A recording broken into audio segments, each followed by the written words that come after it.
Hello everyone, welcome back to our YouTube channel medical and nurses सब। तो आज की सीरीज़ उन सभी लोगों के लिए है जिनका भी ओएसएससी का एग्ज़ाम है। आई थिंक सितंबर में एग्ज़ाम है आपका, जिनका जेआईपीएमईआर में एग्ज़ाम है, सीएचओ के लिए एग्ज़ाम है यूपी का। तो उन सभी के लिए यहाँ पर आज की सीरीज़ में आपको क्वेश्चन है कम्युनिटी हेल्थ नर्सिंग के मोस्ट इंपॉर्टेंट क्वेश्चन है। तो क्लास में एंड तक ज़रूर बने रहें। जो भी लोग नए हैं प्लीज़ चैनल को सब्सक्राइब करके बेल आइकॉन बटन को प्रेस करके रखें, जिससे कभी भी कोई भी नोटिफिकेशन अपडेट हो आप लोग तुरंत उस क्लास को ज्वाइन कर सकें। तो एट प्रेजेंट अभी जो लोग नॉर्सेट का एग्ज़ाम देने वाले हैं, यूपी का एग्ज़ाम देने वाले हैं, सभी के लिए पेपर्स एंड सीरीज अवेलेबल है, वो भी बहुत चीप प्राइस में, बहुत ही चीप प्राइस रखी गई है, जिससे आप सभी लोग उन पेपर्स को अफोर्ड कर पाएँ।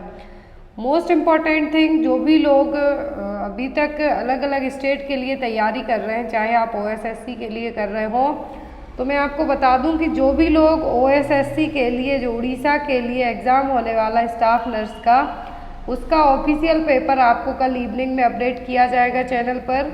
आंध्र प्रदेश सीएचओ का पेपर भी आपको कल अपडेट किया जाएगा, ऑफिशियल पेपर। आंध्र प्रदेश में टोटल 200 एमसीक्यूज आने वाले हैं आपको एग्ज़ाम में सीएचओ में, जो कि आपका पेपर नेक्स्ट मंथ के फर्स्ट वीक में होने के चांसेस हैं अकॉर्डिंग टू नोटिफिकेशन के। नॉर्सेट की डेट ऑलरेडी कंफर्म है, जेआईपीएमईआर की डेट कंफर्म है, जीएमसीएच की डेट कंफर्म है। तो यहाँ पर चलिए आज की क्लास को स्टार्ट करते हैं। तो फर्स्ट क्वेश्चन है जो कि हर एक एग्जाम में आया भी है, पर द प्रीटर्म इन्फेंट्स एल्बो में easily bring across the chest with no resistance is called.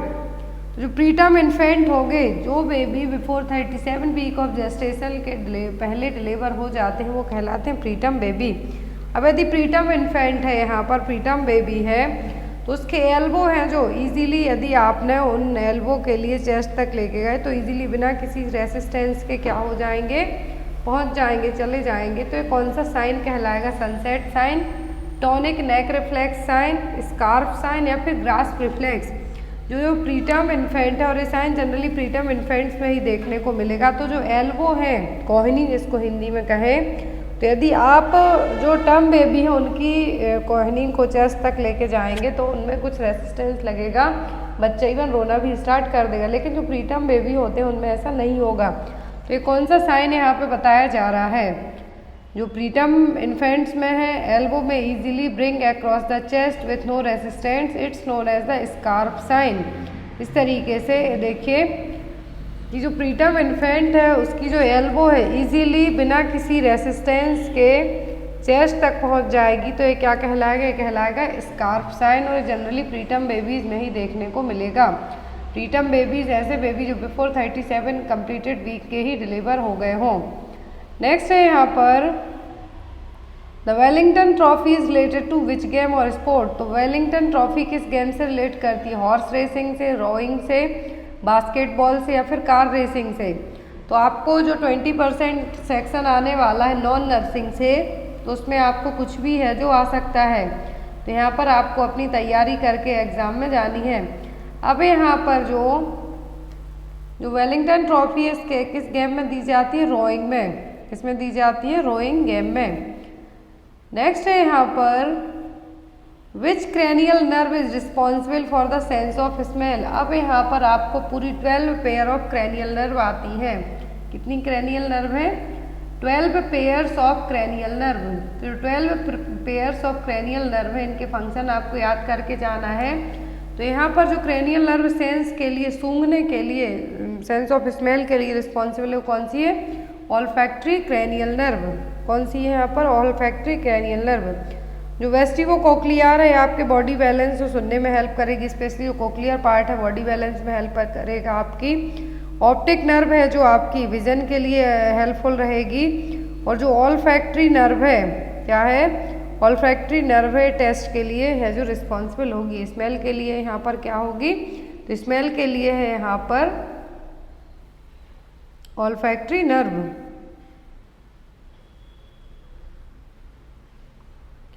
Next है यहाँ पर, तो आपको याद रखना है कि ऑल्फैक्टरी नर्व के लिए ही, जो ऑल्फैक्टरी नर्व है इसको फर्स्ट क्रेनियल नर्व भी कहा जाता है। और जो पूरी 12 पेयर ऑफ क्रेनियल नर्व है, इनके नाम आप जरूर याद रख के जाएं। फंक्शन आपको इनके मिक्स्ड भी याद रखना है, सेंसरी फंक्शन भी याद रखना है। कौन सी बड़ी नर्व है, कौन सी छोटी नर्व है। तो मैंने जो सेकंड चैनल है उस पर आपके लिए ऑलरेडी एक क्लास ली थी, 5 मिनट की क्लास थी, जिसमें आपको बॉडी के स्मॉल और बिगेस्ट ऑर्गन के बारे में बताया था और नर्व के बारे में बताया था कि छोटी कौन सी बड़ी कौन सी। और यहाँ पर छोटी बड़ी के साथ साथ आपको वहाँ पे एटलीस्ट 100 क्वेश्चंस आपके रेडी हो जाएंगे 5 मिनट की क्लास में, तो आप जाके उसको एक बार ज़रूर देख लेना। जो क्रेनियल नर्व स्मेल के लिए, किसके लिए, सूंघने के लिए रिस्पॉन्सिबल है, वो कौन सी, olfactory cranial nerve. Next one है यहाँ पर, in which condition the phototherapy is use for the treatment. Phototherapy से एग्जाम में क्वेश्चन आता है, तो फोटोथेरेपी किसके लिए यूज की जाती है। फोटोथेरेपी यूज की जाती है जॉइंटिस के लिए। अब यहाँ पर आपको फोटोथेरेपी से 4-5 क्वेश्चन बनते हैं। जो फोटोथेरेपी की लाइट्स होती हैं उनसे क्वेश्चन बनेगा। फोटोथेरेपी क्यों दी जाती है, तो फोटोथेरेपी दी जाती है जॉइंटिस के बच्चों को। इसके लिए जॉइंटिस के जो बच्चे होंगे, स्पेशली जब उनमें बिलीरुबिन का लेवल हाई रहेगा, तब है जो फोटोथेरेपी के थ्रू उस बिलीरुबिन लेवल को क्या किया जाएगा, बॉडी से एक्सक्रीट करवाया जाएगा, तो यहाँ पर एब्जॉर्ब करवाया जाएगा, सॉरी। तो यहाँ पर जो फोटोथेरेपी है यूज़ होगी किसके लिए, जॉइंटिस ट्रीटमेंट के लिए। अब जॉइंटिस ट्रीटमेंट में जब फोटोथेरेपी यूज़ की जा रही है, तो फोटोथेरेपी देते टाइम बेबी के कौन से बॉडी पार्ट्स को कवर करके रखना है, तो हमें आइस को और जेनाइटल ऑर्गन्स को बेबी के कवर करके रखना है। इसके लिए आइस और जेनाइटल ऑर्गन्स को हमें कवर करके रखना है। नेक्स्ट वन है यहाँ पर, nearsightedness is also known as, nearsightedness निकट दृष्टि दोष क्या है, नियर साइटेडनेस के लिए क्या कहा जाता है, मायोपिया, प्रिस्बायोपिया, हाइपरमेट्रोपिया या फिर कैटरेक्ट। तो जो टर्म यूज़ किया जाता है नियर साइटेडनेस के लिए वो क्या है, मायोपिया। प्रिस्बायोपिया का मतलब है, इसका मतलब होगा कि जो लेंस है आपकी आइज के उनमें क्या होगी, प्रॉब्लम होगी, जिसके कारण आपको जो प्रिस्बायोपिया है इसमें भी पास की चीज़ें हैं जो प्रॉपर नहीं दिखाई देगी। तो क्या है, प्रिस्बायोपिया। नेक्स्ट है यहाँ पर, which among the following products are non biodegradable. तो कौन से प्रोडक्ट हैं जो कि नॉन बायोडिग्रेडेबल हैं, मतलब इनको आप, बायोडिग्रेडेबल का मतलब होगा जो आपने यदि ज़मीन में दफना दिए तो कुछ टाइम के बाद उनका डिग्रेडेशन आपको देखने को मिलेगा, कंपोस्ट टाइप से बन जाएंगे। लेकिन कौन सा प्रोडक्ट है जो कि नॉन बायोडिग्रेडेबल है, food wastage, dead animals, polythene bags या फिर पेपर। तो आप ज़मीन में फूड वेस्टेज को, चाहे वो डेड एनिमल्स हो या फिर पेपर्स को दफनाएंगे, तो कुछ टाइम के बाद उनको आपके लिए क्या देखने को मिलेगा, कंपोस्ट टाइप से बने हुए देखने को मिलेंगी। डेड एनिमल्स की ओनली हड्डी मस मिलेंगी, बोन्स मिलेंगी, फूड वेस्टेज पूरा कंपोस्ट में कन्वर्ट हो जाएगा। जो नॉन बायोडिग्रेडेबल है वो क्या है, पॉलीथीन बैग्स। पॉलीथीन बैग्स को आप अभी से अपने घर के बाहर 10 साल पहले फेंके होंगे और यदि ज़मीन में दब गई होगी, अभी यदि निकलेगी तो वही सेम उसी स्थिति में निकल के बाहर आएगी। नेक्स्ट है यहाँ पर, oxidation in chemical reaction is the, oxidation एक केमिकल रिएक्शन है, इसमें क्या होगा, loss of nitrogen, loss of oxygen, gain of hydrogen या फिर गेन ऑफ ऑक्सीजन। तो ऑक्सीडेशन एक केमिकल रिएक्शन है, इसमें क्या होगा, गेन ऑफ ऑक्सीजन, क्या होगा, gain of oxygen. Next one है यहाँ पर, which one of the following is the duration of first 5 year plan. तो पहली पंचवर्षीय योजना, तो आपको पूरी पंचवर्षीय योजना याद करके जानी है। और जब पंचवर्षीय योजनाएं खत्म हो गई थी, आई थिंक 2017 में लास्ट जो 12 नंबर की 5 ईयर प्लान थी वो खत्म हो गई थी, उसके पहले ही नीति आयोग आ गया था, तो वो यही सब काम देखता था जो कि पंचवर्षीय योजना में होते थे। तो जो फर्स्ट जो 5 ईयर प्लान था, क्या था, फर्स्ट 5 ईयर प्लान था। तो यहाँ पर जो पहला 5 ईयर प्लान था वो कब आया था, तो वो आया था 1951 से 1956 के बीच में। कब आया था, 1951 से 1956 के बीच में। यहाँ पर आपको फर्स्ट 5 ईयर प्लान में क्या क्या चीज़ें हुई, क्या है, जो फर्स्ट 5 ईयर प्लान है, तो यहाँ पे आपको याद रखना है कि पंचवर्षीय योजनाएं, आपको पंचवर्षीय योजनाएं याद रखना है। तो जो 5 ईयर प्लान्स हैं कब तक रहे हैं और टोटल कितनी रही, तो टोटल की बात करें तो टोटल 12 पंचवर्षीय योजनाएं रही हैं। एंड देन यहाँ पर जब ये 12वीं पंचवर्षीय योजना रही है तो 2017 तक ही रही है, 2012 से 2017 तक। फर्स्ट आई थी 1951 से 1956 तक, जिसमें प्राथमिकता दी गई थी कृषि, बिजली और सिंचाई।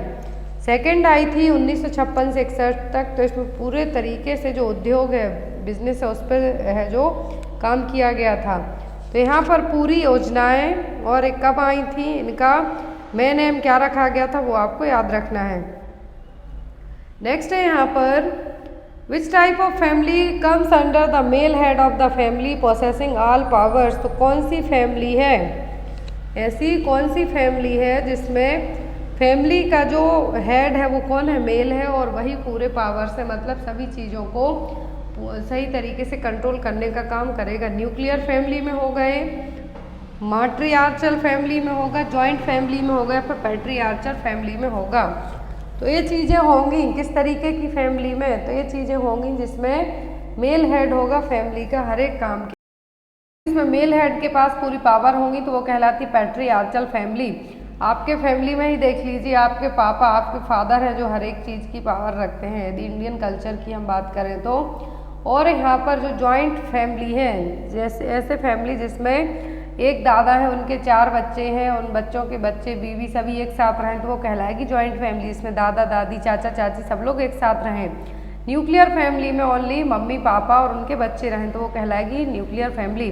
मैट्रियार्चल फैमिली में यहाँ पे जो क्वेश्चन इसके अपोजिट हो जाएगा कि फीमेल हेड है जो पूरी फैमिली की पावर रखेगी, वो होगा यहाँ पर मैट्रियार्चल फैमिली। पूरे फैमिली के डिसीजन कौन लेगा, यदि मदर लेती है तो वो होगा मैट्रियार्चल फैमिली, और यदि फादर लेते हैं वो हेड लेगा फैमिली का, मेल हेड, वो कहलाएगी पैट्रियार्चल फैमिली। नेक्स्ट वन है यहाँ पर the couple who are married in the reproductive age is known as. तो कौन से कपल कहलाएंगे जो रिप्रोडक्टिव एज में शादी करेंगे, तो 15 से 45 साल तक की जो एज ग्रुप रखी गई है वो यहाँ पे कपल आ जाएंगे 15 to 45 ईयर्स तक के। ऑप्शन में focused couple, unfocused couple, non eligible couple या फिर एलिजिबल कपल।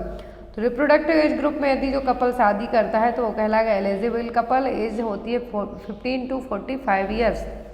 नेक्स्ट वन है यहाँ पर which principle of management state that the employ should receive orders only from superior. तो कौन सा मैनेजमेंट का यहाँ पर प्रिंसिपल है जिसमें कोई भी जो एम्प्लॉय है वो किसका ऑर्डर मानेगा, अपने सुपीरियर का। मैनेजमेंट में यदि जो एम्प्लॉय है वो अपने मैनेजर की बस बात सुनता है, सुपीरियर की बात सुनता है, तो वो कौन सा कहलाएगा, वो कहलाएगा यूनिटी ऑफ कमांड। क्या कहलाएगा, unity of command. Next one है यहाँ पर the most common type of stone that occurs in nephrolithiasis. Nephrolithiasis का मतलब है किडनी स्टोन। क्या है, नेफ्रोलिथियासिस का मतलब है किडनी स्टोन। तो किडनी स्टोन का जो मोस्ट कॉमन टाइप है वो कौन सा होता है, struvite stones, calcium stones, uric acid या फिर सिस्टीन स्टोन। तो यहाँ पर आपको एग्जाम में आता है किडनी स्टोन। क्या है, पथरी जमना जिसको हिंदी में कहें हम। तो किडनी स्टोन और नेफ्रोलिथियासिस मोस्टली बनेगा कैल्शियम स्टोन से। कौन से स्टोन होंगे, कैल्शियम स्टोन। टाइप स्टोन बनते हैं नेफ्रोलिथियासिस और किडनी स्टोन वो बनते हैं कैल्शियम स्टोन के कारण। किसके कारण, कैल्शियम स्टोन के कारण, कैल्शियम ऑक्सलेट के कारण सबसे ज़्यादा स्टोन बनते हैं वो इस तरीके से होंगे। यूरिक एसिड स्टोन ये सभी किडनी में बनने वाले स्टोन है, लेकिन जो मोस्ट कॉमन बनता है वो बनता है कैल्शियम स्टोन। यहाँ पर ये देखिए यूरिक एसिड स्टोन, स्टूटिव स्टोन या फिर सिस्टीन स्टोन, ये सभी टाइप दिए हुए हैं इनके। नेक्स्ट वन है यहाँ पर the term MRSA in bacteriology stand for. तो बैक्टीरियोलॉजी में एक टर्म यूज़ किया जाता है MRSA। तो इस MRSA का मतलब क्या है, methicillin reactive staphylococcus aureus, multi drug resistant staphylococcus aureus, या फिर मेथिसिलिन रेसिस्टेंट स्ट्रेप्टोकोकस एंड्रेनेंस, या फिर मेथिसिलिन रेसिस्टेंट स्टेफाइलोकोकस ऑरियस। तो MRSA जो एक बैक्टीरियोलॉजी में टर्म यूज़ किया जाता है इसका मतलब होगा मेथिसिलिन रेसिस्टेंट स्टेफाइलोकोकस ऑरियस, जो कि एक बैक्टीरिया है। MRSA एग्जाम में आपको आता है MRSA। नेक्स्ट वन है यहाँ पर the first menstrual flow begins at puberty and it is termed as. तो फर्स्ट मेंस्ट्रुअल फ्लो है जो प्यूबर्टी में होगा, ये क्या कहलाएगा, मिनार्ची, मेनोपॉज, मेनोस्टार्ट या फिर नन ऑफ द अबव। तो ये कहलाएगा क्या, मिनार्ची। फर्स्ट है तो मिनार्ची और सिजेस्ट होते हैं, स्टॉप होते हैं तो मेनोपॉज।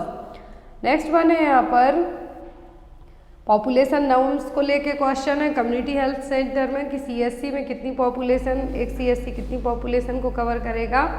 30,000 से 50,000, 50,000 to 70,000, 1,20,000 to 1,90,000 या फिर 80,000 to 1,20,000। तो एक कम्युनिटी हेल्थ सेंटर क्या है, एक कम्युनिटी हेल्थ सेंटर कितनी पॉपुलेशन को कवर करेगा, तो एक कम्युनिटी हेल्थ सेंटर करेगा 80,000 से 1,20,000 तक। Sub centre primary health centre village level पर आपको सभी जगह का पॉपुलेशन नॉर्म्स है जो याद रखना है। नेक्स्ट है यहाँ पर you are carrying out a plan for postpartum women who gave birth just a few hours ago, which of the following should you closely monitor to avoid the complication.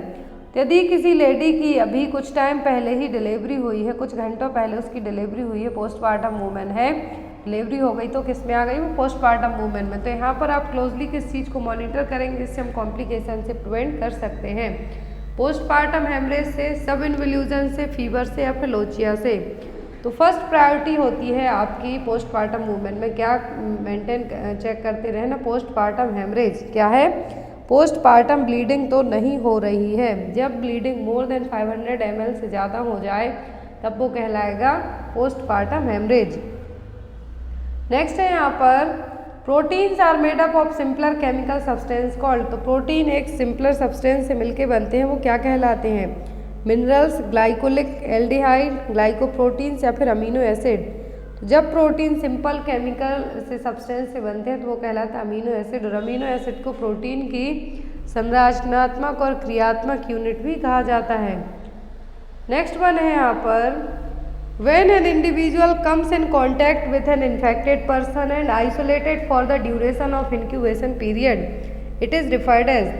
तो जब कोई पर्सन, मान लीजिए आपको corona हुआ है, आपको corona हुआ है या फिर मंकी पॉक्स हुआ है, लेकिन आपसे मिलने कोई एक हेल्दी पर्सन आ जाता है, आप उसको बताएंगे नहीं कि भैया मुझे कोरोना या फिर मंकी पॉक्स हुआ है, लेकिन वो आपसे मिलने आता, बैठ के आपके साथ चाय वाय पी के बिना मास्क के ही चला जाता है। लेकिन जब उसको पता चलेगा तो वो जाके क्या हो जाएगा, अपने आप के लिए जब तक इतना दिन का ड्यूरेशन होता है कि जो फर्स्ट साइन सिम्टम आपकी बॉडी शो कर दे, इंक्यूबेशन पीरियड जिसको हम कहते हैं, तब तक वो अपने आप को क्या करके रखेगा, अलग करके रखेगा। तो वो क्या कहलाएगा, तो वो कहलाएगा क्वारंटाइन। क्या कहलाएगा, क्वारंटाइन।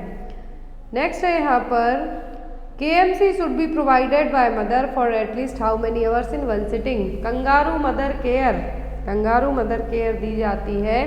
तो एक बार यदि माँ बैठती है, फादर बैठते हैं बच्चे को लेके, तो एटलीस्ट कितने टाइम तक दी जानी चाहिए, 1 आवर, 2 आवर, 3 आवर या फिर 1.6 आवर। तो KMC कब दी जाती है, जब बच्चा लो बर्थ वेट डिलीवर हुआ हो, 2.5 kg से कम हुआ हो। हाइपोथर्मिया से प्रिवेंट करने के लिए भी हम देंगे, माँ बच्चे की बॉन्डिंग के लिए भी देंगे, फैमिली का कोई भी मेंबर दे सकता है, लेकिन जो हेल्दी हो, उसको कोई भी डिसीज़ ना हो, स्पेशली कोई भी communicable disease, infectious contagious disease ना हो, तब वो KMC दे सकता है। और एटलीस्ट एक सिटिंग में एक बार KMC हमें देना है। कब तक देना है, जब तक बच्चा अपना नॉर्मल वेट है जो गेन ना कर ले। नेक्स्ट वन है यहाँ पर which grafting of burn wound are covered with the patient on skin. तो यदि कोई पेशेंट जल गया है तो जो उसके वुंड है, उसकी खुद की अपनी स्किन से वुंड है जो घाव कवर कर दिए जाते हैं ग्राफ्टिंग करके। तो क्या है, होमोग्राफ्ट, जीनोग्राफ्ट, ऑटोग्राफ्ट या फिर हेट्रोग्राफ्ट। तो हमने ग्राफ्टिंग कल ही पढ़ी है। जब ग्राफ्टिंग आपकी खुद की बॉडी के टिश्यू सेल्स लेके कर दी जाए तो वो कहलाएगा ऑटोग्राफ्ट। क्या होगा, ऑटोग्राफ्ट। नेक्स्ट वन है यहाँ पर an abnormal accumulation of fluid is known as. तो यदि फ्लूइड इम्प्रॉपर तरीके से एक जगह इकट्ठा हो जाता है तो उसको क्या कहेंगे, इन्फ्लामेशन, एडिमा, एपिस्टैक्सिस या फिर नेक्रोसिस। तो जो टर्म यूज़ किया जाएगा एबनॉर्मल एक्यूमुलेशन ऑफ फ्लूइड के लिए वो होगा एडिमा। नेक्रोसिस का मतलब होता है टिश्यू डेथ, एपिस्टैक्सिस का मतलब होगा नोज ब्लीडिंग। नेक्स्ट है यहाँ पर विच of the following elements is poly atomic molecule. तो इनमें से कौन से हैं जो पॉली एटॉमिक मॉलिक्यूल हैं, क्लोरीन, सल्फर, आर्गन या फिर नाइट्रोजन। तो पॉली एटॉमिक जो मॉलिक्यूल हैं वो कौन से हैं, वो है यहाँ पर सल्फर।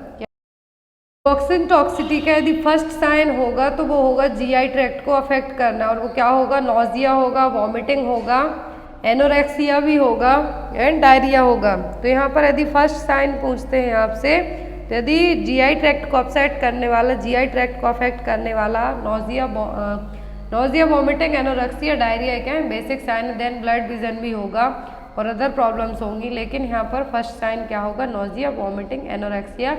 अब यहाँ पर बात आती है डिगॉक्सिन विथहेल्ड कब की जाती, कब स्टॉप करना है, जब पल्स रेट बिलो 60 हो जाए तब हमें उस केस में डिगॉक्सिन को नहीं देना है, और वो कंडीशन क्या कहलाती है, bradycardia.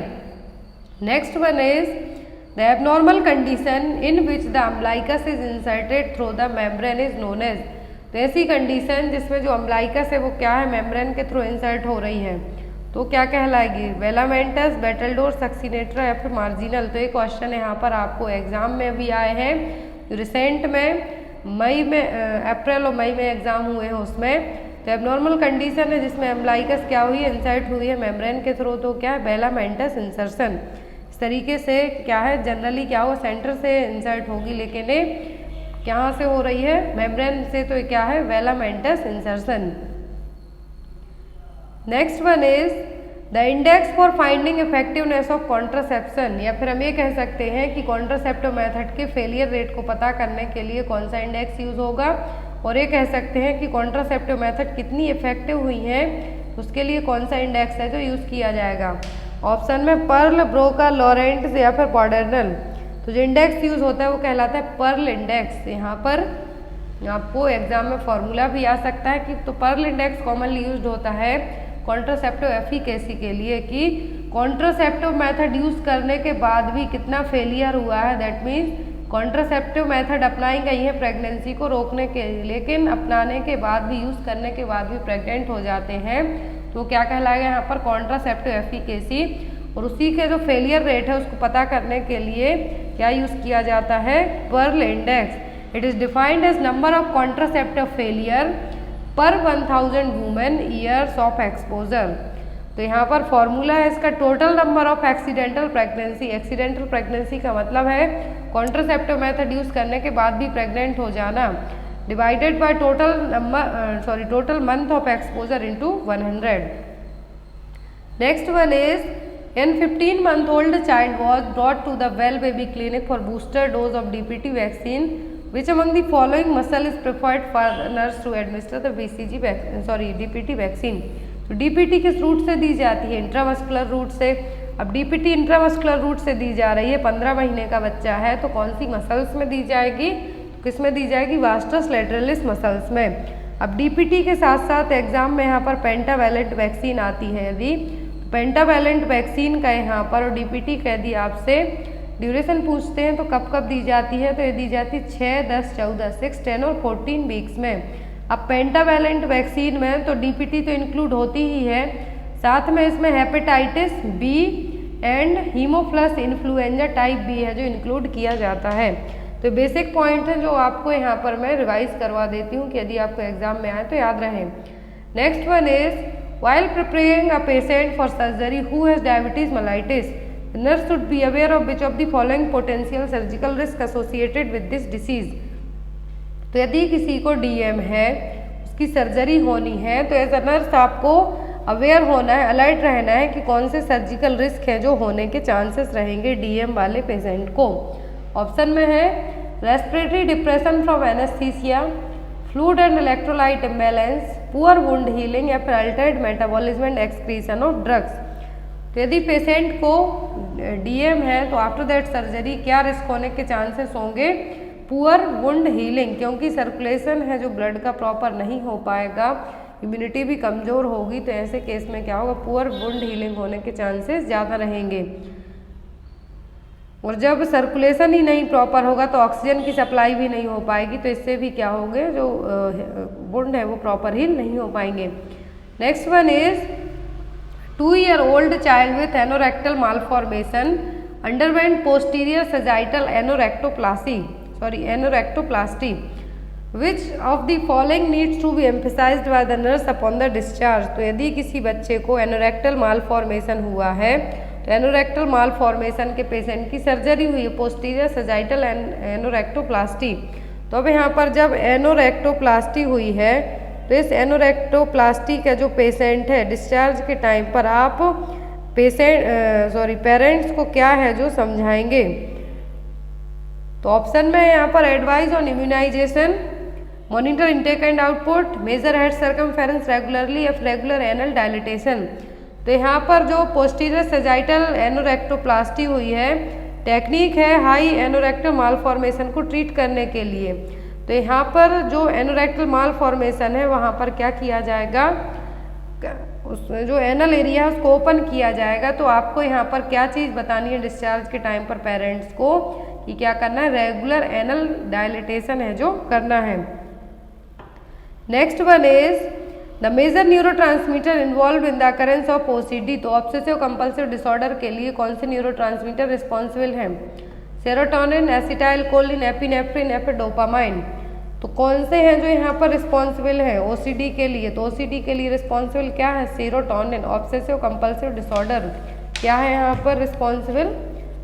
Serotonin. Next one is best test for diagnosis of organic mental disorder. तो बेस्ट टेस्ट क्या होगा ऑर्गेनिक मेंटल डिसऑर्डर को डायग्नोस करने के लिए? ऑप्शन में है यहाँ पर sentence completion test, Rorschach test, Bender Gestalt test, thematic apperception test. तो यहाँ पर कौन सा टेस्ट है जो कि क्या किया जाएगा? यूज़ किया जाएगा ऑर्गेनिक मेंटल डिसऑर्डर को डायग्नोस करने के लिए? तो वो यहाँ पर क्या है? बेंडर जेस्टॉल टेस्ट है। इसको हम बेंडर विजुअल मोटर जेस्टॉल टेस्ट के नाम से भी जानते हैं, जिसमें आपका visual motor functioning developmental disorder और जो न्यूरोलॉजिकल इम्पेयरमेंट्स हैं वो चेक की जाएंगी। Next one is the common form of childhood brain tumour. तो बच्चों में जो कॉमनली ब्रेन ट्यूमर होता है वो कौन सा है? मेडुलोब्लास्टोमा, ग्लियोमा, ऑस्टियोसाइटोमा या फिर एपेंडियोमा। तो बच्चों में यदि पूछते हैं तो चाइल्डहुड ब्रेन ट्यूमर सबसे ज़्यादा कॉमन कौन सा है? Medulloblastoma. Next one is urea breath test is exhaled breath test is use to detect the presence of. तो यहाँ पर जो यूरिया ब्रीथ टेस्ट है किसकी प्रेजेंस को चेक करने के लिए किया जाएगा? स्टेफाइलोकोकस, स्ट्रेप्टोकोकस, हेलिकोबैक्टर पाइलोरी या फिर ईस्चेरिचिया कोलाई। तो यहाँ पर जो एक्सटेल ब्रीथ टेस्ट किया जाएगा किसकी प्रेजेंस के लिए किया जाएगा? हेलिकोबैक्टर पाइलोरी को डायग्नोस करने के लिए। अभी कैसे किया जाता है?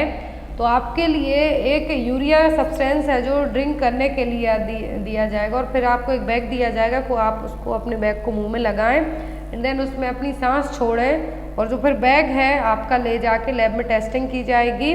तो यहाँ पर जो कार्बन डाइऑक्साइड आपने एक्सेल की है और यदि वो यूरिया उसमें मिक्सड होती है तो यहाँ पर जो आपको ड्रिंक करने के लिए दी गई थी तो CO2 के साथ जाके यदि क्या है लैब टेस्ट में यदि चेक होगा तो वहाँ पर उसकी वैल्यू पता चलेगी। तो इसके लिए इसीलिए क्या कहा गया है? यूरिया ब्रीथ टेस्ट और H पाइलोरी हेलिकोबैक्टर पाइलोरी जो कि पेप्टिक अल्सर होने का मोस्ट कॉमन रीजन भी माना जाता है, इसकी प्रेजेंस को फाइंड आउट किया जाएगा। Next one is A nurse is aware that the best place to detect fetal heart sound in the first trimester of pregnancy। तो फर्स्ट ट्राइमेस्टर ऑफ प्रेगनेंसी में फीटल हार्ट साउंड आप कहाँ पर detect करेंगे? At the umbilicus, above the umbilicus, above the symphysis pubis या फिर below the symphysis. तो यहाँ पर फर्स्ट ट्राइमेस्टर में जो आपको हार्ट साउंड फील होगा कहाँ पर होगा? Above the symphysis pubis. यहाँ पर फर्स्ट ट्राइमेस्टर का मतलब 12 वीक भी हो सकता है। फिर यहाँ पर बात आती है यदि 20 वीक का पूछें तो जस्ट बिलो द अम्बलाइकस, 24 में अम्बलाइकस पर ही, 30 में अम्बलाइकस और एक्सीफेस्टर्नम के बीच में। तो ये क्या है यहाँ पर? फर्स्ट ट्राइमेस्टर का पूछते हैं तो above the symphysis pubis.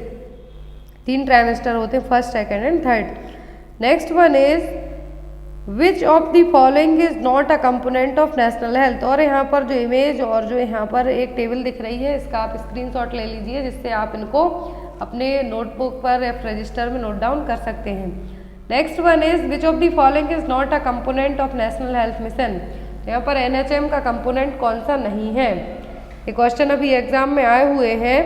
Option में है RMNCH+A strategy, women employment, infrastructure maintenance, communicable disease control programme.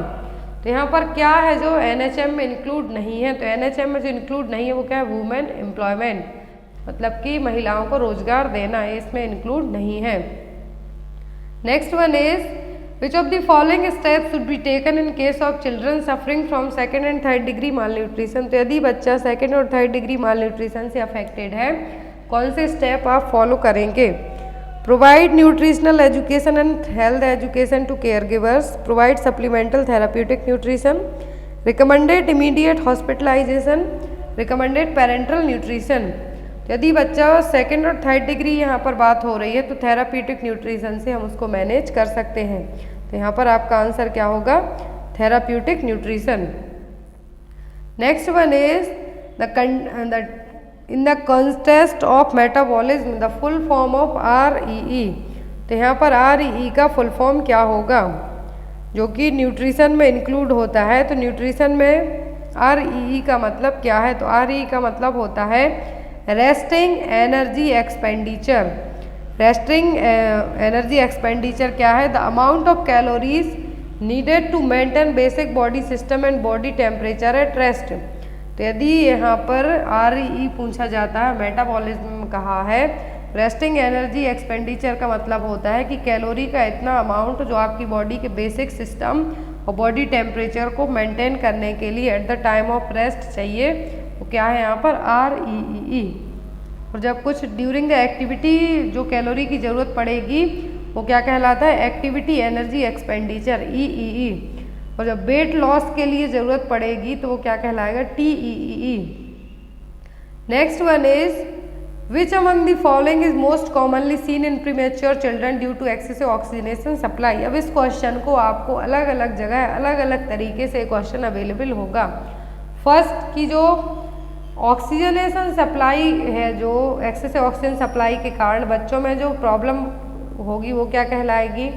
Second कि किन बच्चों में ऑक्सीजन की सप्लाई दिए जाने से एक्सेसिव ऑक्सीजन सप्लाई के कारण रेटिनोपैथी होगी, या फिर फाइब्रोप्लास्टिया रेटिनोपैथी होगी, या फिर बच्चों में या फिर बड़ों में ऑक्सीजन की सप्लाई है जो मॉइस्ट फॉर्म में क्यों की जाती है। तो ये बेसिक क्वेश्चन है।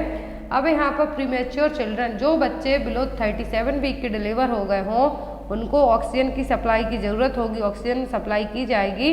कौन सी सिचुएशन डेवलप होगी, रेटिनोपैथी, ऑप्थेल्मिया न्यूनेट्रम, ब्लाइंडनेस या फिर ज़ीरोप्थेल्मिया। जो प्रीमेच्योर चिल्ड्रन है उनमें एक्सेसिव ऑक्सीजन सप्लाई के कारण जो सिचुएशन डेवलप होगी वो क्या कहलाती है, रेटिनोपैथी।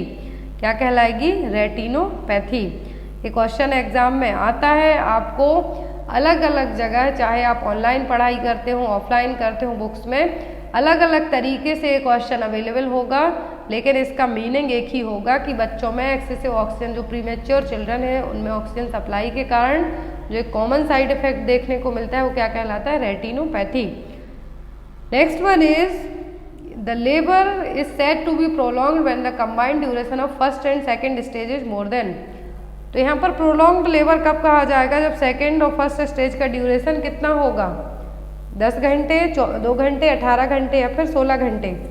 तो नॉर्मली ड्यूरेशन होता है प्रीमी में और मल्टी में अलग अलग होगा, लेकिन जब यही ड्यूरेशन फर्स्ट और सेकेंड स्टेज में ड्यूरेशन मोर देन 18 आवर तक हो जाता है लेबर पेन में, तो क्या कहलाता है, प्रोलॉन्ग्ड। और जब यदि यही ड्यूरेशन फर्स्ट सेकेंड मिला के लेस देन 2 आवर हो जाता है तो क्या कहलाता है, precipitate labour.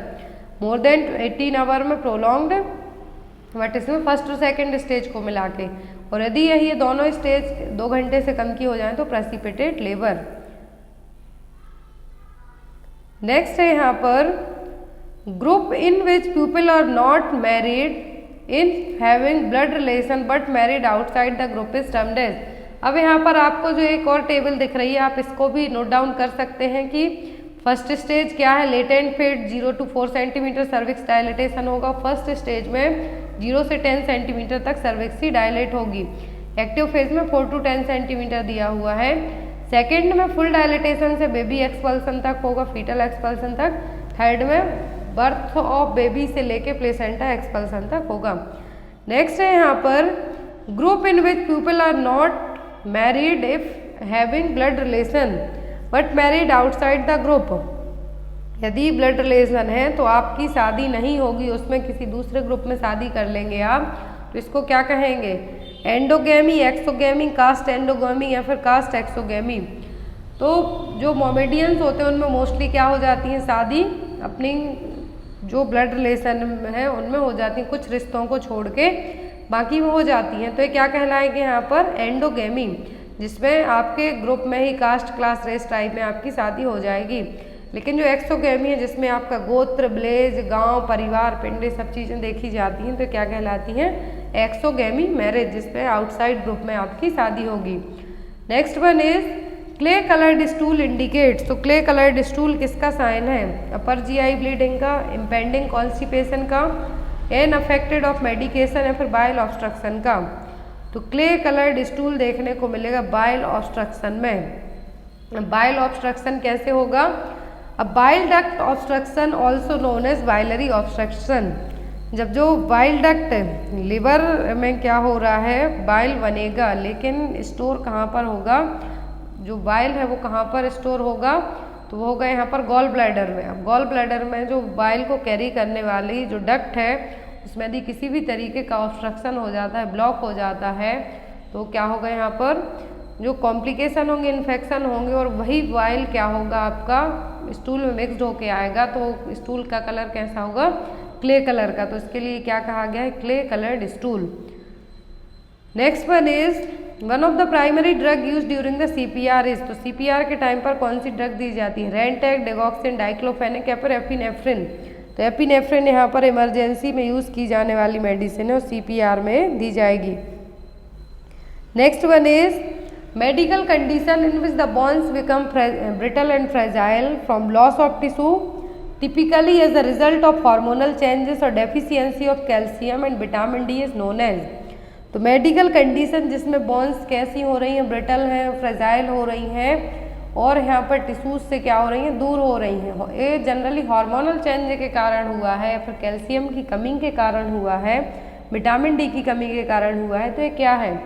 Osteomyelitis, fracture, osteoporosis या फिर osteomalacia.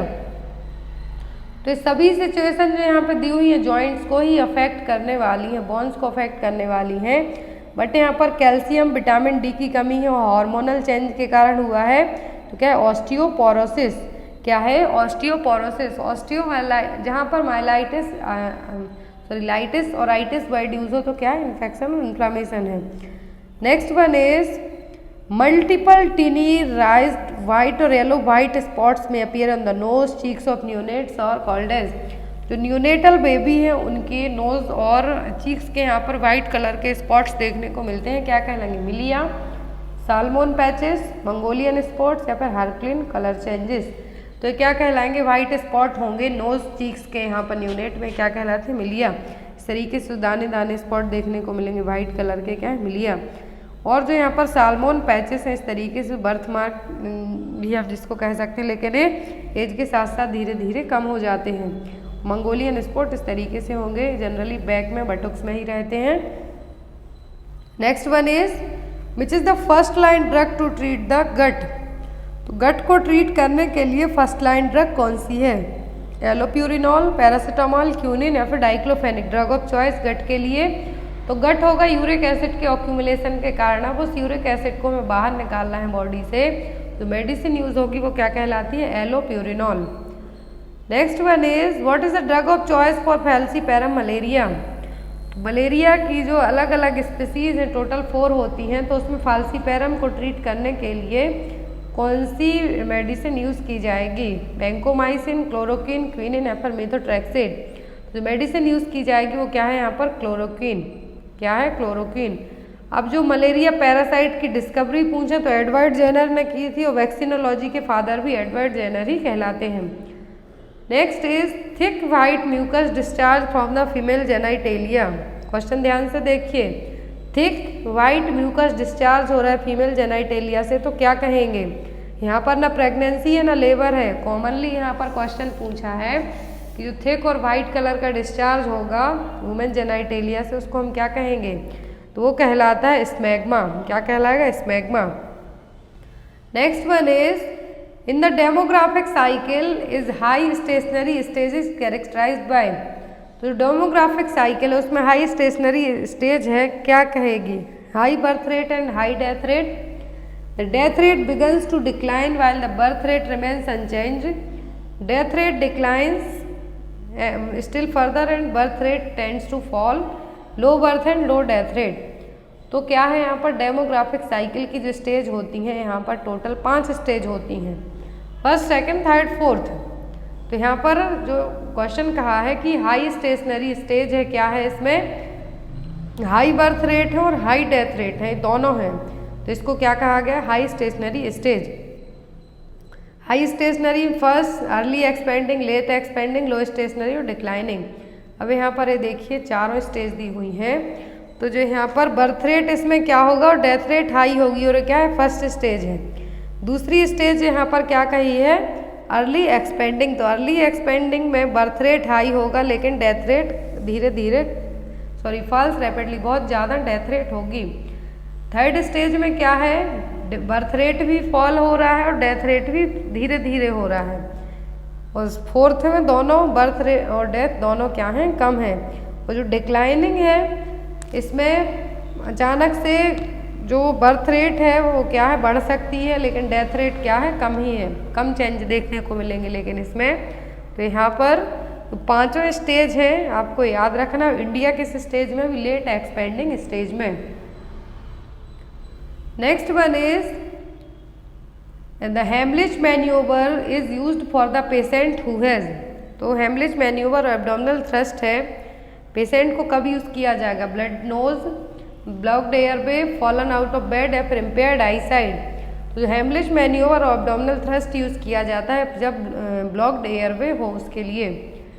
Next one is sign of separation of placenta are the following except, तो प्लेसेंटा सेपरेट होगा जब थर्ड स्टेज ऑफ लेबर में, तो सभी साइन देखने को मिलेंगे किसी एक को छोड़कर। ऑप्शन में है lengthening of the cord at बुल्बा, gush of blood is seen, fundus rise up to umbilicus या फिर टेम्परेचर राइसेस। तो प्लेसेंटा सेपरेट होगा तो जो बुल्बा जो लेंथ है कॉर्ड की वो ज़्यादा होगी, ब्लड देखने को मिलेगा, फंडस अम्लाइकस तक पहुंच जाएगा लेकिन टेम्परेचर नहीं बढ़ेगा।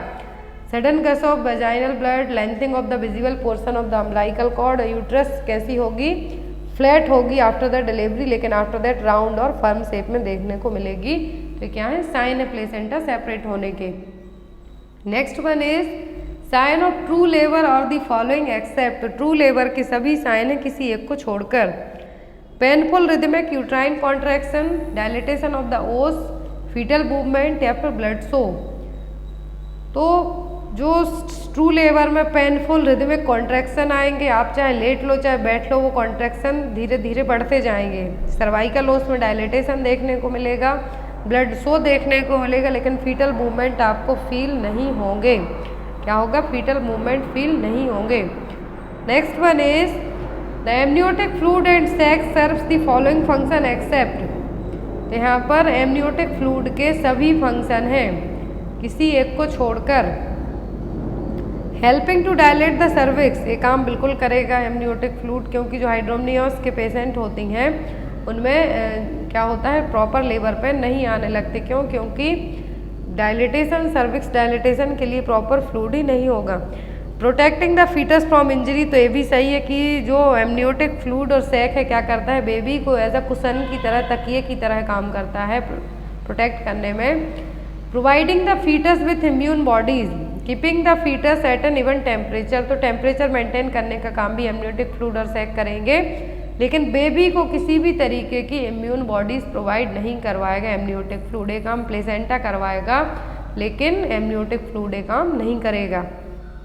Next one is the number of house visit bye Asha in a days, तो जो एक आशा वर्कर होगी एक्टिविस्ट सोशल हेल्थ एक्टिविस्ट होंगी उनका जो काम होगा वो एक दिन में एटलीस्ट कितनी विजिट करना चाहिए उनको, टोटल 10 विजिट, एक दिन में कितनी 10 visit. Next one is what is the full form of PCTS, तो PCTS का मतलब होता है pregnancy and child tracking system. क्या है इसका full form? Pregnancy and child tracking system. Next one is the Nishchay kit is used to test, तो जो निश्चय किट है गवर्नमेंट में प्रोवाइड करवाई जाती है और किसके लिए? प्रेगनेंसी को डायग्नोस करने के लिए गवर्नमेंट सप्लाई में दी जाती है, फ्री सप्लाई है निश्चय किट जो कि नेशनल हेल्थ मिशन के तहत इसको दी जाती है गवर्नमेंट हॉस्पिटल को, किसके लिए? प्रेगनेंसी को डायग्नोस करने के लिए। तो प्रेगा न्यूज़ वो आपको मार्केट में 50 के आसपास रुपीज़ लगेंगे, 50-60 रुपीज़, लेकिन जो निश्चय किट है गवर्नमेंट हॉस्पिटल में फ्री ऑफ सप्लाई रहेंगी। Next one is the national maternity benefit scheme has been modified into, तो नेशनल मैटरनिटी बेनिफिट स्कीम है इसको किसमें कन्वर्ट किया गया था? JSS के जननी शिशु सुरक्षा कार्यक्रम, RKST राष्ट्रीय किशोर स्वास्थ्य कार्यक्रम, JSY जननी सुरक्षा योजना या फिर राष्ट्रीय बाल स्वास्थ्य कार्यक्रम। तो किसमें इसका मॉडिफिकेशन किया गया था नेशनल मैटरनिटी बेनिफिट स्कीम का? JSY में। अब JSY लॉन्च कब हुई थी? 12 अप्रैल 2005 को। कब लॉन्च हुई थी? 12 अप्रैल 2005 को। नेक्स्ट इज, और इसमें क्या है जो मेन किया गया था कि जो इंस्टीट्यूशनल डिलीवरी है उसको बढ़ावा दिया जाए, जिससे मैटरनल और जो न्यूनेटल डेथ रेट है उसको रिड्यूस किया जाए। Next one is, if a child's weight falls in green line on growth chart it indicates, यदि बच्चे का वेट ग्रीन लाइन से जो ग्रोथ चार्ट है उसमें कम होता है, दैट मीन्स क्या है, जो road to health chart use किया जाए, ग्रोथ चार्ट है, यदि बच्चे का वेट ग्रीन लाइन से कम आता है तो ये क्या है? Severely under weight, less weight, normal weight to age, या फिर नन ऑफ दी अबव। यदि बच्चे का वेट जो ग्रीन लाइन से कम आता है तो क्या है? Normal weight to age. क्या है? Normal weight to age. Growth chart में क्या है, यदि 2 सेकंड कर्व होती है, ग्रीन बैंड होगा तो उससे कम अबव जाता है तो ये क्या है, यहाँ पर बच्चे के लिए क्या किया जाएगा? नॉर्मल और हेल्दी बच्चा है। और यदि यहाँ पर weight of moderately under weight, यदि बच्चा second to third curve that means yellow band में जाता है तो बच्चा क्या है? यहाँ पर अंडर वेट है। लेकिन जब यदि थर्ड कर्व से भी कम जाता है, ऑरेंज बैंड से भी कम जाता है तो क्या है? बच्चा यहाँ पर सीवियरली अंडर वेट है। अब यहाँ पर आपको जो ग्रोथ एंड रोड चार्ट सबने देखा होगा, तो यहाँ पर ग्रोथ और रोड चार्ट, ग्रोथ चार्ट है यहाँ पर क्या किया जाए? ग्रोथ चार्ट में 3 कलर होते हैं, ग्रीन, येलो और ऑरेंज, और यही तीनों कलर साकेट टेप में भी होते हैं। तो साकेट टेप क्यों यूज़ किया जाता है? MUAC चेक करने के लिए, मिड अपर आर्म सर्कमफेरेंस के लिए। तीनों कलर में जैसा यहाँ पर कहा है कि अबव और जो ग्रीन बैंड के आसपास है दैट मीन्स बच्चा नॉर्मल है, तो उसमें भी सेम रहेगा, लेकिन उसमें कुछ काउंटिंग है, नंबरिंग है, वो दी जाती है कि MUAC यदि इतने से कम है तो बच्चा किस कैटेगरी में है। इस तरीके से अब देखिए रही यहाँ पर इमेज, ऑरेंज दैट मीन्स बच्चा ऑरेंज से नीचे आता है, दैट मीन्स बच्चा क्या है? बहुत ही ज़्यादा अंडर वेट है। येलो में होता है दैट मीन्स मॉडरेट में है, और ग्रीन में है तो क्या है? बच्चा नॉर्मल हेल्दी है। Next one is menstrual hygiene scheme focus on. तो मेंस्ट्रुअल हाइजीन स्कीम किस पर फोकस किया? Disposal of sanitary napkins, use of sanitary napkins, menstrual hygiene, या फिर ऑल ऑफ दी अबव। तो मेंस्ट्रुअल हाइजीन स्कीम ने इन सभी चीज़ों पर फोकस किया है, तो आपका आंसर क्या होगा? All of the above. International women's day के दिन इसको रिलीज़ किया गया था, मेंस्ट्रुअल हाइजीन स्कीम को, जिसमें 10 से 19 साल तक के एज ग्रुप की जो गर्ल्स थी यहाँ पर इनको इंक्लूड किया गया था। फ्री सैनिटरी नैपकिन प्रोवाइड करवाना, किस तरीके से यूज़ करना है, मेंस्ट्रुअल हाइजीन के बारे में एजुकेशन दी जाना। Next one is under RKSK which age group is considered as adolescent. Adolescent age group कब आती है? 10 से 19 साल तक की। RKSK का फुल फॉर्म क्या है? राष्ट्रीय किशोर स्वास्थ्य कार्यक्रम। राष्ट्रीय किशोर स्वास्थ्य कार्यक्रम लॉन्च हुआ था 7 जनवरी 2014 को, न्यू दिल्ली में लॉन्च किया गया था। और इसमें जो एडोलेसेंट एज ग्रुप है 10 से 19 साल तक के एज ग्रुप के एडोलेसेंट हैं उनको यहाँ पर इंक्लूड किया गया था। Next one is red cross society was founded by. तो रेड क्रॉस सोसाइटी की स्थापना किसने की थी? तो इनकी स्थापना की थी हेनरी डोरंट ने 1883 में। तो जिन क्वेश्चन में आपको ऑप्शन बताने की ज़रूरत नहीं है तो मैं डायरेक्ट ही बता देती हूँ। तो 1883 में किसकी स्थापना हुई थी? रेड क्रॉस सोसाइटी की। किसने की थी? हेनरी डोरंट ने। Next one is blood group were first discovered by. तो ब्लड ग्रुप की खोज किसने की थी? Robert Koch, Karl Landsteiner, Paul Ehrlich या एंटोन वॉन ल्यूवेनहॉक ने। ब्लड ग्रुप की खोज की थी कार्ल लैंडस्टीनर ने। Next one is which of the following fontanelle in child is the first to close. तो 1.5 महीने में, या फिर हम ये कह सकते हैं 6 to 10 वीक में कौन से फॉन्टेनल क्लोज हो जाते हैं? सबसे पहले ऑक्सीपिटल फॉन्टेनल और पोस्टीरियर फॉन्टेनल जिसको हम कहेंगे। और जो यहाँ पर सबसे पहले क्लोज होने वाले फॉन्टेनल है वो क्या है? ऑक्सीपिटल और पोस्टीरियर फॉन्टेनल। एंटीरियर क्या होते हैं? थोड़ा लेट क्लोज होते हैं, एटलीस्ट 12 to 18 मंथ की एज में। लेकिन जो पोस्टीरियर और ऑक्सीपिटल हैं क्या हो जाते हैं? पहले क्लोज हो जाते हैं। Next one is tetany can be produced by which of the following electrolyte disturbance. तो टिटेनी में कौन सा इलेक्ट्रोलाइट बैलेंस है जो डिस्टर्ब होगा? हाइपोकैल्सीमिया, हाइपरमैग्नीसीमिया, हाइपरकैल्सीमिया, फिर हाइपोनेट्रीमिया। तो टिटेनी में क्या डिस्टर्ब होता है, कैल्शियम का लेवल ब्लड सीरम में कम हो जाएगा। तो यहाँ पर आपका आंसर क्या होगा, hypocalcaemia. Next one is for effective sterilisation steam in an autoclave should be at pressure of 15 pounds per square inch for minutes and at a temperature. तो ऑटोक्लेविंग मशीन में जो यहाँ पर कितना टेम्परेचर यूज़ किया जाएगा, ड्यूरेशन की बात आती है तो 20 to 30 मिनट और बेस्ड अपॉन द क्या आइटम आप स्टरलाइज कर रहे हैं। लेकिन टेम्परेचर की बात आती है तो 121 डिग्री सेल्सियस, कितना 121 degree Celsius. Next one is McBurney's point is located in which of the following quadrant of abdomen. तो मैकबर्नी पॉइंट कब यहाँ पर चेक किया जाता है, अपेंडिसाइटिस में, और ये कहाँ पर फील होगा आपको, राइट लोअर क्वाड्रेंट में, एब्डोमेन के किस पार्ट में, राइट लोअर क्वाड्रेंट में। अब एग्जाम में यहाँ पर रॉप्सिंग साइन आपको आता है, तो यदि आप पाल्पेशन करेंगे लेफ्ट लोअर क्वाड्रेंट में तो आपको पेन फील होगा राइट लोअर क्वाड्रेंट में। मैकबर्नीज पॉइंट का पेन है कहाँ फील होता है, राइट लोअर एब्डोमिनल क्वाड्रेंट में फील होगा आपके लिए। तो इस साइन के लिए यहाँ पर क्लासिकल साइन है किसका, अपेंडिसाइटिस का, रॉप्सिंग साइन। और रॉप्सिंग साइन में आप जब पाल्पेशन करेंगे लेफ्ट लोअर क्वाड्रेंट में तो पेन फील होगा राइट लोअर क्वाड्रेंट में, जो कि क्या है, मैकबर्नीज पॉइंट है यहाँ पर। और ये जो साइन है क्या कहलाएगा, Rovsing sign. Next one is terminal disinfection is carried out. Terminal disinfection का मतलब क्या है, on admission of a patient when patient is in ward, after patient gone home, या फिर after patient dies in ward.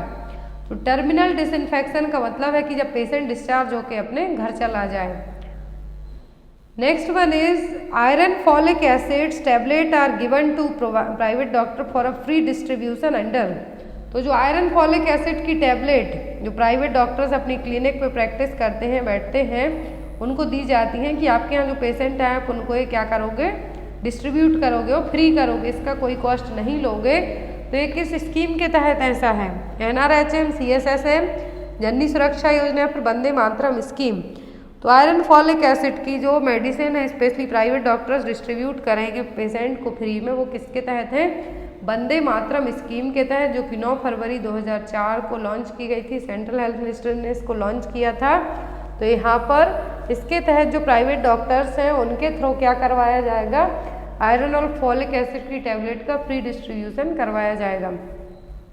Next is recommended dietary allowance RDA of a person depends upon. तो RDA किस चीज़ पर depend करेगा, age gender पर, age gender physical work पर, as and physical work पर, या फिर एज पर। तो RDA डिपेंड करेगा एज पर, जेंडर आप मेल हैं या फीमेल, फिजिकल वर्क आप सेडेंटरी लाइफ स्टाइल जीते हैं कि आप कुछ काम करते हैं, एक्टिव हैं, तो आपके ऑक्यूपेशनल फिजिकल वर्क पर भी डिपेंड करेगा आपका RDA। Next one is what is the colour of coat apron of ASHA. तो जो आशा वर्कर होती हैं उनके कलर क्या होता है एप्रन और कोट का, ब्लू, पिंक, व्हाइट या फिर ग्रीन। तो जो हॉस्पिटल में डॉक्टर्स और नर्सेस का कोट होता है कैसा होता है, व्हाइट कलर का होता है। और जो आशा वर्कर का कोट होता है कैसा होता है, ब्लू होता है। कैसा होता है, ब्लू। और जो आंगनवाड़ी वर्कर होती हैं वो किस टाइप की ड्रेस होती है उनकी, पिंक टाइप की। Next one is sedentary life style, high alcohol consumption and obesity में leads which of the disease. तो सेडेंटरी लाइफ स्टाइल का मतलब खाया पिया और सो गए, हाई अल्कोहल कंजप्शन खूब दारू पिए और मोटे हैं साथ में, तो कौन सी डिसीज कॉज करेंगे, नॉन कम्युनिकेबल, कम्युनिकेबल, हैंसन्स या फिर अल्जाइमर। तो यहाँ पर ये सभी क्या दिए और ये सभी मॉडिफाइबल रिस्क फैक्टर है, ये भी आपको ध्यान से सुनना है। तीनों ऑप्शन एग्जाम में देके पूछ सकते हैं कि मॉडिफाइबल है या नॉन मॉडिफाइबल। तो सेडेंटरी लाइफ स्टाइल का मतलब होगा कि आप कुछ भी नहीं करते हैं, खाते पीते बैठते हुए हैं, तो वो क्या है, सेडेंटरी, जिसको हम चेंज कर सकते हैं। तो ये मॉडिफाइबल, हाई अल्कोहल कंजप्शन, खूब दारू पीते हैं, वो मोटे हैं, तो ये कौन सी डिसीज क्रिएट करेंगे, non communicable disease, cancer, BP, diabetes, ये सब किस में आएंगे, नॉन कम्युनिकेबल डिसीज में। Next one is the programme zinc is related to. तो जिंक प्रोग्राम है किससे रिलेट करता है, निमोनिया, डायरिया, एनीमिया, फिर टिटनस। तो सबको पता है जिंक किस में दिया जाता है, डायरिया के ट्रीटमेंट में, तो ये किससे रिलेट करेगा, जिंक ट्रीटमेंट, डायरिया के ट्रीटमेंट में। Next one is hospice is the treatment concept for. एक क्वेश्चन मैंने आपको एक बार कम्युनिटी पोस्ट में भी दिया था, बहुत सारे लोगों ने इसका गलत आंसर भी किया था। तो हॉस्पिस कॉन्सेप्ट है किसके लिए दिया गया? Terminally ill cancer patient, cardiac patient, psychiatric patient या फिर ऑल ऑफ दी अबव। तो हॉस्पिस केयर दी जाती है कैंसर के ऐसे पेशेंट में जिनके ठीक होने के चांसेस ना के बराबर होते हैं, बट उनको केयर दी जाती है। तो क्या है? टर्मिनली इल कैंसर पेशेंट्स में जो कॉन्सेप्ट यूज़ किया जाता है वो क्या है? Hospice care. Next one is transformation of one type of cell into another type of cell is called. तो यदि कोई सेल्स एक से दूसरी सेल में ट्रांसफर होती है, ट्रांसफॉर्मेशन करती है, अपना बदलती है, तो ये क्या है? हाइपरप्लासिया, मेटाप्लासिया, डिस्प्लासिया, फिर एनाप्लासिया। तो एक सेल दूसरी सेल में ट्रांसफॉर्मेशन हो रही है तो क्या है? मेटाप्लासिया। हाइपरप्लासिया का मतलब है कि जो टिश्यू है, सेल्स है, इनके अमाउंट में इंक्रीज होगा। डिस्प्लासिया में एबनॉर्मल डेवलपमेंट होगा सेल्स का। और यहाँ पर जो मेटाप्लासिया है इसमें क्या होगा? मेटास्टेसिस और सेल एक सेल दूसरी सेल में ट्रांसफर होगी। Next one is the number of thoracic vertebra in human being. तो ह्यूमन बीइंग में कितनी थोरेसिक वर्टिब्रा होती हैं? 5, 7, 9 या फिर 12।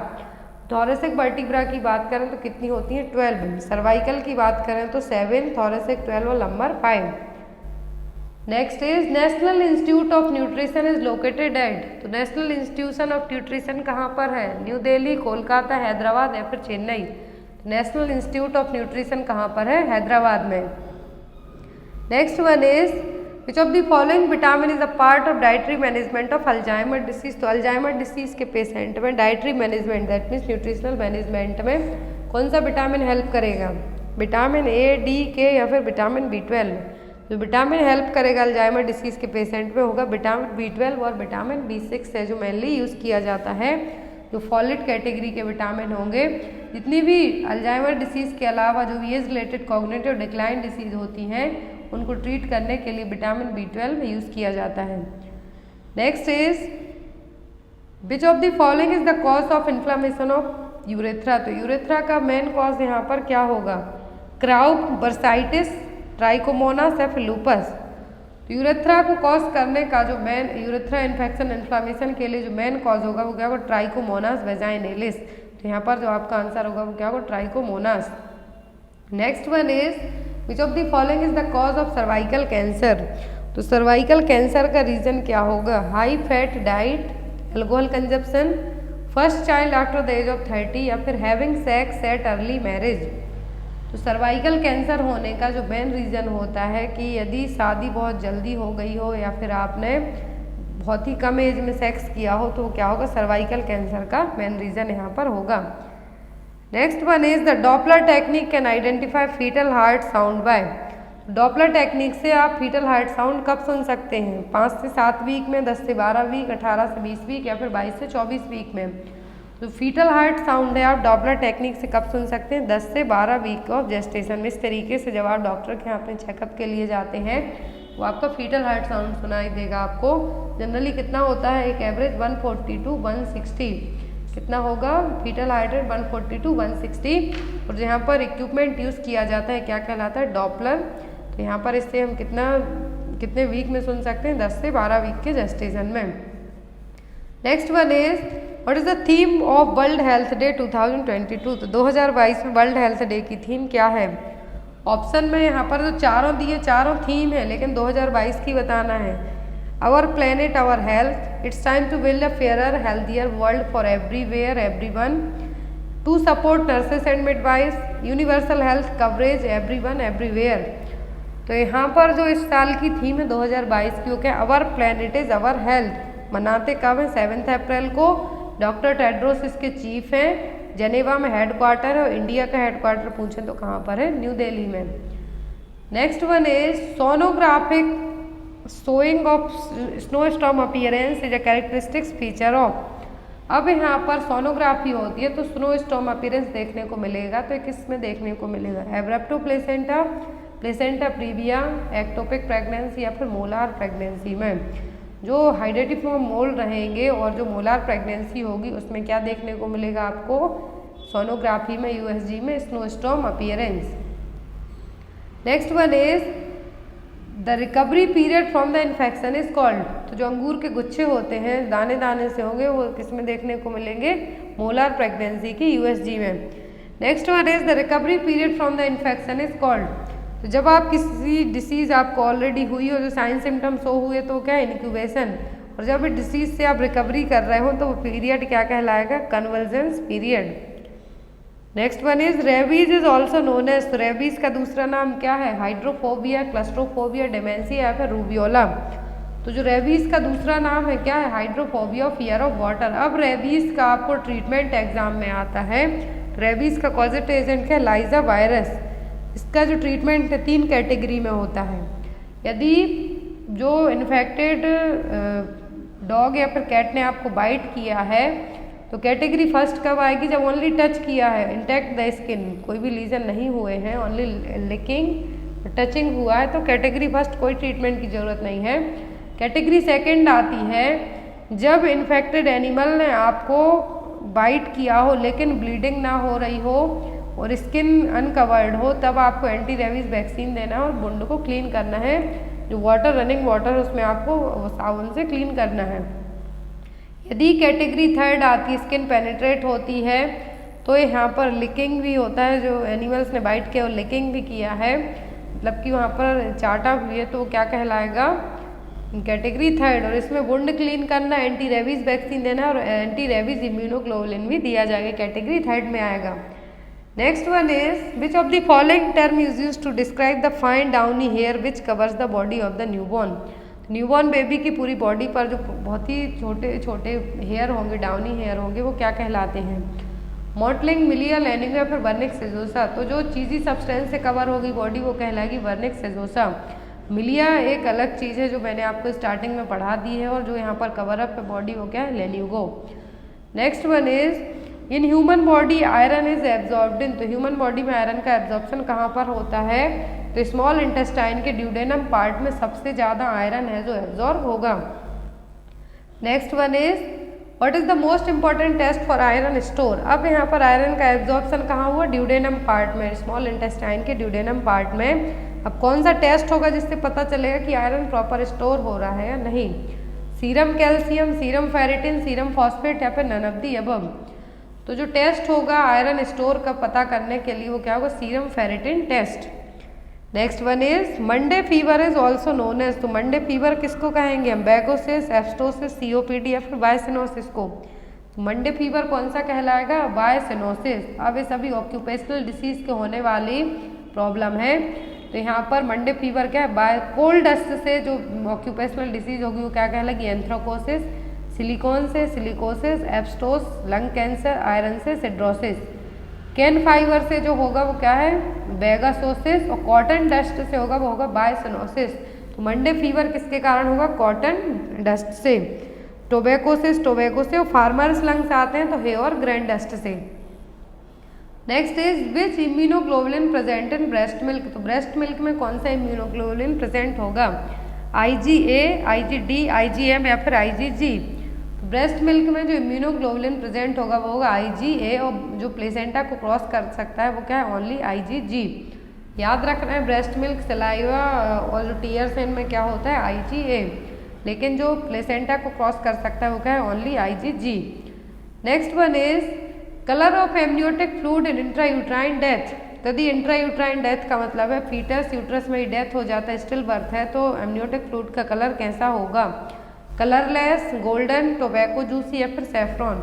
नॉर्मल कलर आता है तो क्लियर कॉन्साइज कलर होता है एमनियोटिक फ्लूइड का, लेकिन यदि यही कलर इंट्रायूट्राइन डेथ, फीटल की डेथ हो गई है अंदर ही यूट्रस में ही, तो क्या है, टोबैको जूसी होगा। यदि सैफ्रॉन कलर का है तो post maturity, that means baby after 42 week के बाद डिलीवर हुआ है। ग्रीन कलर है तो मेकोनियम, जो बेबी का फर्स्ट पासिंग स्टूल है वो प्रेजेंट है। गोल्डन है तो RH आइसोइम्यूनाइजेशन है, और रेड कलर है तो एब्रप्शन हुआ है, कोई ब्लीडिंग हुई है, हेमरेज हुआ है। टोबैको है तो IUD और इंट्रायूट्राइन डेथ और स्टिल बर्थ है। Next one is a condition in which amniotic fluid index is 5 centimetre और लेस देन, दैट मीन्स यदि amniotic fluid index AFI index below 5 centimetre है तो ये क्या कहलाएगा, पॉलीहाइड्रोमनियस, ऑलिगो हाइड्रोसेफेलस या फिर न्यूमोथोरिक्स। तो हाइड्रोसेफेलस में तो CSF का लेवल बढ़ेगा। एमनियोटिक फ्लूइड इंडेक्स है जो प्रेगनेंसी में होगा, और यदि इंडेक्स 5 से कम है, 5 सेंटीमीटर से कम है, तो क्या है, ऑलिगो हाइड्रोमनियस। और यदि यही AFI इंडेक्स कितना है, मोर देन 25 सेंटीमीटर है, तो क्या है, पॉलीहाइड्रोमनियस। वर्टिकल पूल की बात करें तो लेस देन 2 सेंटीमीटर होगा, और यदि जो यहाँ पर वर्टिकल पूल पॉलीहाइड्रोमनियस में बात करें तो मोर देन 8 सेंटीमीटर होगा। Next is which is the inner most layer of the placenta, तो प्लेसेंटा की इनर मोस्ट लेयर कौन सी है, कोरियन, एमनियन, एओक्सैक या फिर ऑल ऑफ दी अबव। तो इनर मोस्ट लेयर क्या है प्लेसेंटा की, यहाँ पर एमनियन।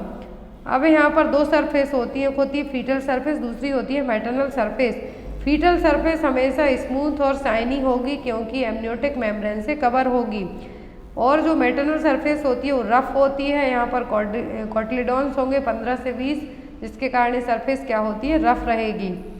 ये रहेगी मैटरनल सरफेस, ये रही फीटल सरफेस जो कि शाइनी देखने को मिलेगी। प्लेसेंटा का नॉर्मल वेट पूछते हैं तो 500 ग्राम होगा टर्म प्रेगनेंसी में, लेकिन यदि क्वेश्चन आता है कि प्लेसेंटा का वेट 500 ग्राम भी दिया और 1/6 ऑफ द बेबी वेट है, तो आपको 1/6 ऑफ द बेबी वेट को मार्क करना है। अम्बिलिकल कॉर्ड में 3 ब्लड वेसल्स होती हैं, 2 आर्टरी 1 वेन। अम्बिलिकल कॉर्ड की लेंथ की बात करें तो एवरेज 55 सेंटीमीटर होती है नॉर्मल टर्म प्रेगनेंसी में।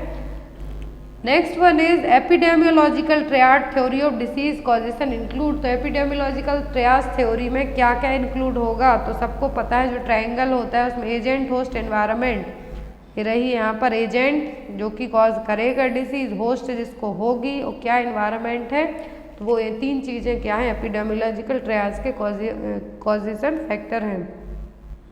Next one is determinants and definition of epidemiology denotes to. कौन से डिटर्मिनेंट्स हैं एपिडेमियोलॉजी के लिए, risk factor, time, place, decision.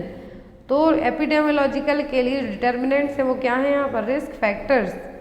Next one is which of the following is the study of the distribution of disease in population. तो population में लोगों में disease होने का स्टडी के लिए क्या कहा जाएगा, हेमेटोलॉजी, एपिडेमियोलॉजी, पैडोलॉजी या फिर हेमेटोलॉजी। तो जो डिसीज़ की स्टडी के लिए टर्म यूज़ किया जाएगा पॉपुलेशन में वो क्या कहलाएगी, एपिडेमियोलॉजी। और इसके फादर कौन है, जॉन स्नो। एपिडेमियोलॉजी के फादर कौन है, जॉन स्नो।